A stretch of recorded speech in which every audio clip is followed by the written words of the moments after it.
শ্রী শ্রী রামকৃষ্ণ কথামৃত তৃতীয় পরিচ্ছেদ। কাশীপুর বাগানে ভক্ত সঙ্গে ঈশ্বরের জন্য শ্রীযুক্ত নরেন্দ্রের ব্যাকুলতা। 1886 চৌঠা জানুয়ারি। ঠাকুর শ্রীরামকৃষ্ণ কাশীপুরের বাগানে উপরের সেই পূর্ব পরিচিত ঘরে বসিয়া আছেন। দক্ষিণেশ্বর কালীমন্দির হইতে শ্রীযুক্ত রামচাটুর্যে তাহার কুশল সংবাদ লইতে আসিয়াছিলেন।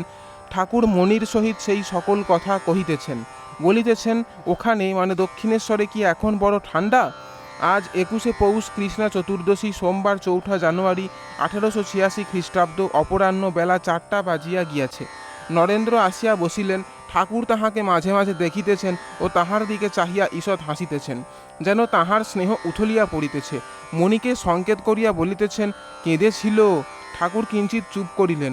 আবার মণিকে সংকেত করিয়া বলিতেছেন, কাঁদতে কাঁদতে বাড়ি থেকে এসেছিল।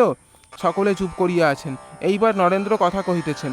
নরেন্দ্র: ওখানে আজ যাব মনে করেছি। শ্রীরামকৃষ্ণ: কোথায়? নরেন্দ্র: দক্ষিণেশ্বরে, বেলতলায়। ওখানে রাত্রে ধুনি জ্বালাবো। শ্রীরামকৃষ্ণ: না, ওরা মানে ম্যাগাজিনের কর্তৃপক্ষীয়রা দেবে না।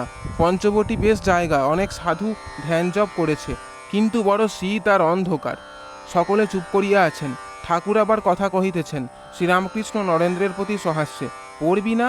নরেন্দ্র ঠাকুরে মনির দিকে চাহিয়া: ঔষধ পেলে বাঁচি, যাতে পড়া টরা যা হয়েছে সব ভুলে যাই। শ্রীযুক্ত বুড়ো গোপাল বসিয়া আছেন। তিনি বলিতেছেন, আমিও ওই সঙ্গে যাব। শ্রীযুক্ত কালীপদ ঘোষ ঠাকুরের জন্য আঙ্গুর আনিয়াছেন। আঙুরের বাক্স ঠাকুরের স্পার্শে ছিল।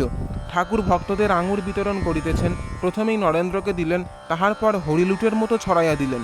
ভক্তেরা যে যেমন পাইলেন কুড়াইয়া লইলেন। জয় ঠাকুরমা স্বামীজি।